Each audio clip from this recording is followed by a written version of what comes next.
오늘은 악어가 사는 나일강, 그 생명과 죽음이 막 공존하던 그 강을 배경으로 한 아주 특별한 이야기에 담긴 의미를 좀 깊게 파헤쳐 보려고 합니다. 나일강이라는 배경이 참 중요해요. 아시다시피 고대 이집트 문명의 젖줄이었지만 동시에 방금 말씀하신 그 나일 악어 같은 무시무시한 포식자들이 득실거리는 곳이었잖아요. 그렇죠. 심지어 당시 파라오가 히브리 남자 아기들을 그 나일강에 던져 죽이라는 명령까지 내렸으니 그야말로 죽음의 공포가 흐르던 곳이죠. 이런 절망적인 상황에서 이야기가 시작됩니다. 정말 상상만 해도 끔찍한 시대인데요. 설교 내용을 보니까 약 3,300년 전쯤 그런 상황에서 한 레위인 부부가 아들을 낳아요. 네. 그런데 석 달을 숨어서 키우다가 더 이상은 이제 숨길 수가 없게 된 거죠. 그래서 엄마가 갈대로 상자를 만듭니다. 갈대 상자요? 네.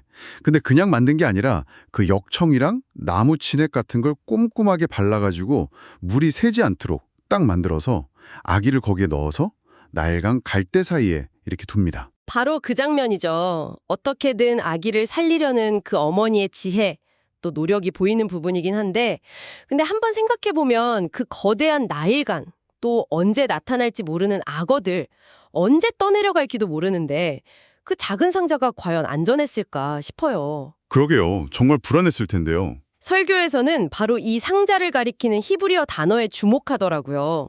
그게 바로 테바입니다. 대박.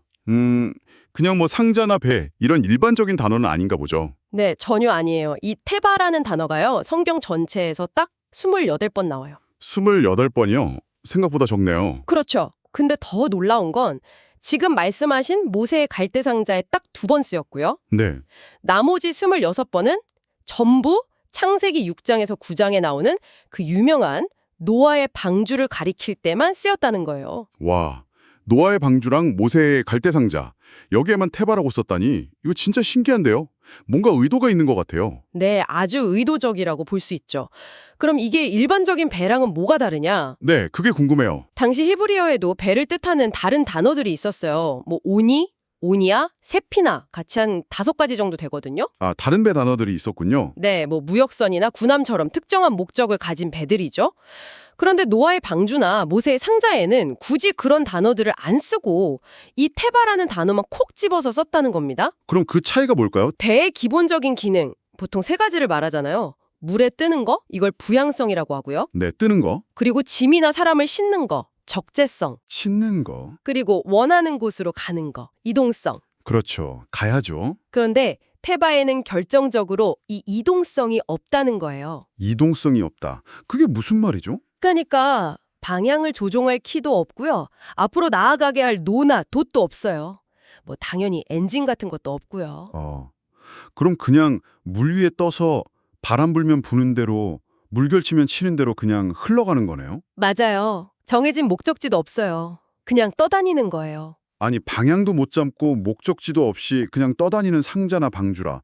그게 어떻게 사람을 구할 수 있었을까요? 그게 더 위험한 거 아닌가요? 바로 그 지점입니다. 인간이 방향을 통제할 수 없다. 그게 바로 테바의 가장 중요한 특징이고 설교에서도 이 부분을 아주 강조하더라고요. 통제할 수 없다는 거? 네, 테바는 인간의 힘이나 지혜로 운항하는 그런 배가 아니라는 거죠. 그 안에 있는 생명을 하나님이 직접 붙들고 인도하시는 뭐랄까 구원의 도구라는 의미가 담겨 있다는 겁니다. 구원의 도구요? 네. 내 힘으로는 아무것도 할 수 없는 상태. 그래서 전적으로 하나님의 보호하심에 의존할 수밖에 없는 상태.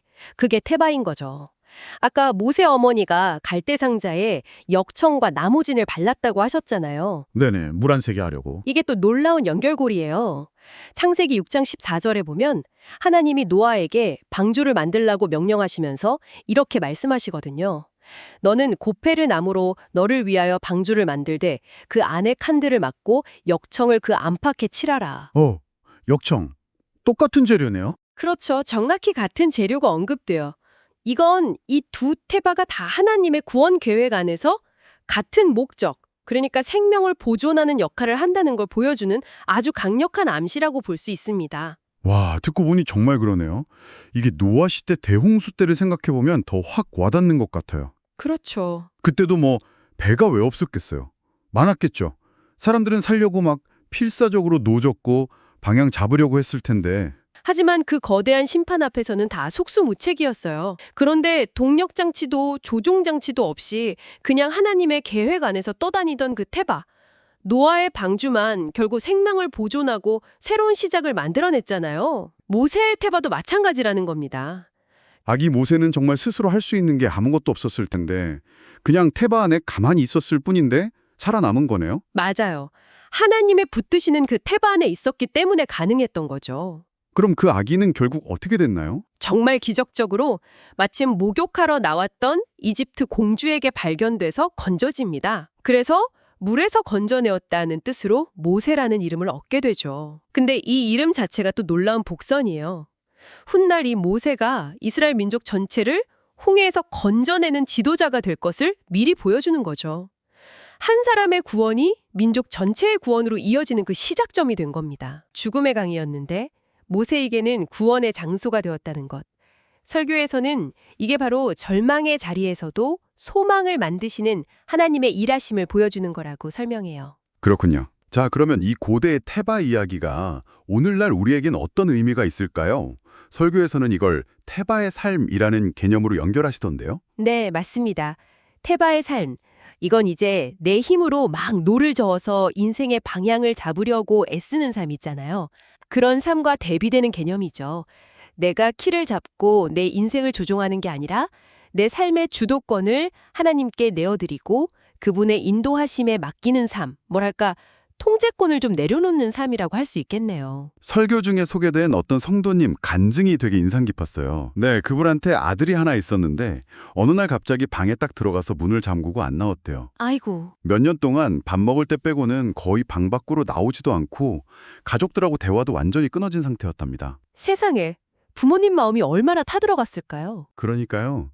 부모님이 뭐 상담도 받아보고 병원도 데려가 보고 할 수 있는 건 정말 다 해봤는데 아무 소용이 없었대요. 도무지 해결될 기미가 안 보였다고 합니다. 그런데 그러다가 이 가족들이 신앙을 갖게 되면서 조금씩 변화가 시작된 거예요. 특히 아버지가 내 힘으로는 이 아들 문제를 도저히 해결할 수가 없구나. 이 한계를 아주 깊이 깨닫게 되신 거죠. 아, 자신의 한계를 인정하게 된 거군요. 네.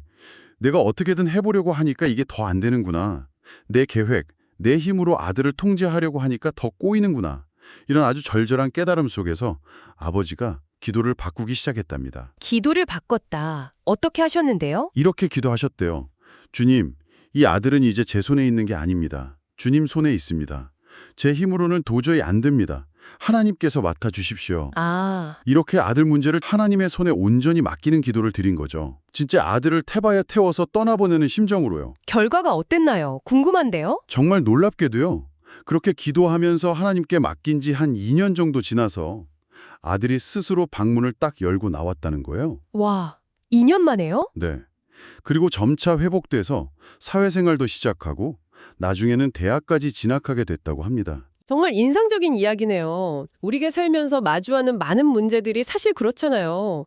자녀 문제뿐만 아니라 진로나 건강, 또 인간관계 같은 여러 영역에서 우리 힘으로 도저히 통제할 수 없는 부분들이 분명히 있거든요. 맞아요. 너무 많죠. 설교에서는 바로 이런 영역에서 우리가 인간적인 노력, 그 오니아를 막 젓는 걸 넘어서서 하나님의 특별한 도우심과 인도하심, 즉 테바에 맡기는 자세가 필요하다고 강조하는 것 같아요. 네. 이게 그냥 손 놓고 아무것도 안 하고 기다리는 그런 수동적인 자세는 아니겠죠? 그럼요. 그건 아니죠. 내가 할 수 있는 최선은 다하되 그 결과는 내 통제 밖에 있다는 걸 인정하고 그 결과를 궁극적으로 가장 선하게 이끄실 더 큰 존재, 하나님을 신뢰하면서 맡기는 어떻게 보면 굉장히 능동적인 믿음의 행위라고 이해할 수 있겠네요. 정확합니다. 그게 바로 설교에서 말하는 테바의 삶의 핵심인 것 같아요. 여기에는 하나님이 붙드시면 어떤 절망 속에서도 소망이 있다는 그런 믿음이 담겨 있는 것 같습니다. 어쩌면 오늘 우리가 나눈 이 테바 이야기처럼 그 문제를 혹은 그 사람을 아니면 나의 미래에 대한 염려 같은 것들을 마치 갈대 상자에 실어 보내듯이 그 통제권을 한번 내려놓고 더 큰 분의 인도하심에 온전히 맡겨야 할 필요성을 느끼는 그런 부분이 있을지도 모르겠습니다. 네, 맡겨보는 거죠. 그 막막함 속에서 오히려 새로운 길이 열릴 수도 있다는 가능성, 한번 깊이 생각해 보는 건 어떨까요?